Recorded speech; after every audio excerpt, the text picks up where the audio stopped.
Show. Jay Skapanek, TJ Moe, welcome into the show.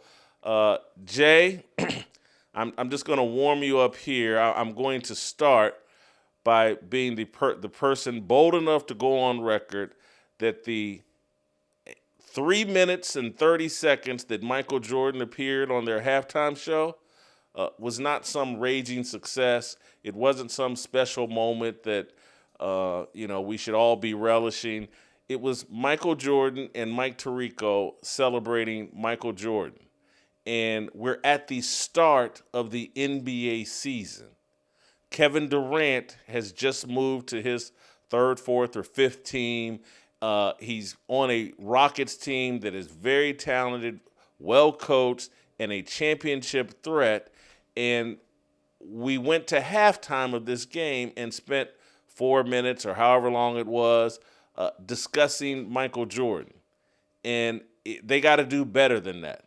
The game has to be the focus. And this is SGA and the Oklahoma City Thunder raising a banner, getting championship rings, the future of the NBA versus the past of the NBA in Kevin Durant. And we had time to go hear stories about Michael Jordan shooting a free throw, a single free throw in a foreign country at a Ryder Cup, and everybody's melting down. And Scap, I'm coming to you with a question. I want to play the Bill Simmons clip first, though, because Bill, this disappoints me, but this is what we do in the media. Everybody's afraid of Michael Jordan, and so everybody just says nice, glowing things. Let's play SOT number 2. Bill Simmons just genuflecting and just celebrating Michael Jordan. I don't get it. Play the clip. So they had this Michael Jordan thing. They've been playing it up a lot, and they called it like degrees of excellence or insights in excellence or something. It basically just turned out to be an interview with Mike Tirico that they probably filmed for 2 hours, and they're just going to cut segments out of. I can't think of a single thing that happened during the halftime thing, but it's riveting to watch Michael Jordan. And I realized it doesn't really matter what he says. His insights, his observations, his thoughts about the league, it just doesn't matter because anything he says, I'm captivated. He was like, he told some story about he rented a house and there was a basketball court. I don't even know what happened.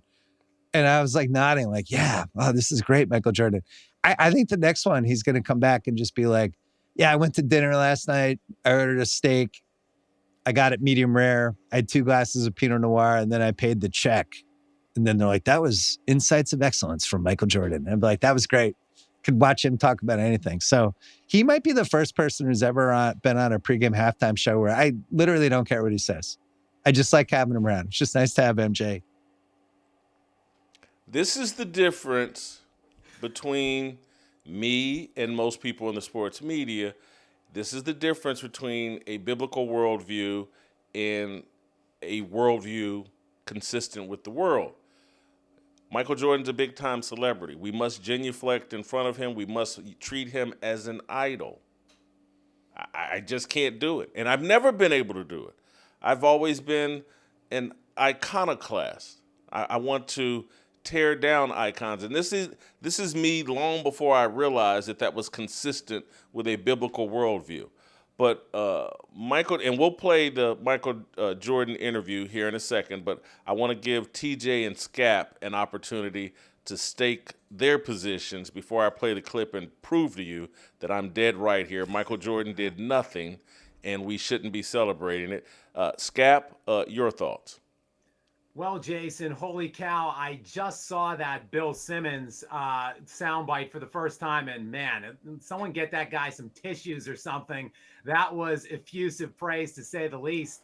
Look, I find it, I'm kind of in the Simmons camp in that I find it compelling to see or to hear Michael Jordan talk, particularly ideally about basketball, which he didn't do last night. There was really no analysis, nothing talking about today's game, today's product. That's what I was led to believe that this was going to be. This was going to be Michael Jordan kind of as an NBA analyst, not regaling us with stories of what he's been doing for the last 25, 30 years outside of the NBA.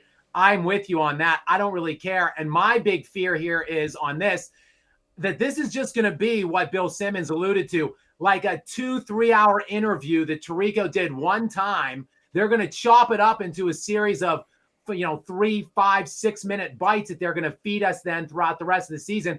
I was expecting like Jordan in studio on a weekly basis, doing stuff, talking about today's product, breaking it down. I'm very fearful what direction this is going to go after seeing this first night of it. You would think they would want to really showcase it being their tip-off night, and that's what we got. I don't know. I was not very tantalized at all by that thing. I'm with you. It was a giant mistake, in my opinion. Whatever they're paying him, they're getting ripped off. And people initially will be thrilled. Hey, it's just Michael Jordan. And they've already told you, like, next week, we already know what we're talking about. And again, that means they've already pre-recorded it, and we're going to get another snippet from Michael Jordan. And I get it. It's I'm going to make TJ, close your ears. I'm going to make a secular analogy that just, so close your ears. I don't want to offend you or, but they're guys, when you're 6'6", and you don't have to work as hard as the guy that's 5'8", and that including in the bedroom, in any capacity. And we used to talk about the more talent you have, the less you have to do. We'll say it that way. But for me, it's like, hey man, you got to say something interesting. You got to talk about today. I wanted to hear Michael Jordan talk about Kevin Durant jumping from team to team. Tell me something. Michael Jordan I went to the Ryder Cup and I hit a free throw for a little kid, and people pretending like, oh, I can't live without that. And then Bill Simmons saying, like, I hold Michael Jordan to no standard. Well, that's ridiculous. And anyway, TJ, earlier this morning, Scap, TJ tried to defend Michael Jordan here in NBC. We've given him time. This was at 6 a.m. We've given him 4 hours to reach a level of sanity and get his idolatry out of his system. TJ, your thoughts on Michael Jordan? All right, well, here is my level of idolatry. I would tell you that when people don't speak very often, people's ears perk up when that person speaks. The first time we heard Michael Jordan say virtually anything since his retirement was The Last Dance, and people were captivated by that. I don't think we should be surprised that people are somewhat captivated by just seeing inside of a guy's life that is a total mystery. People don't know anything about this guy.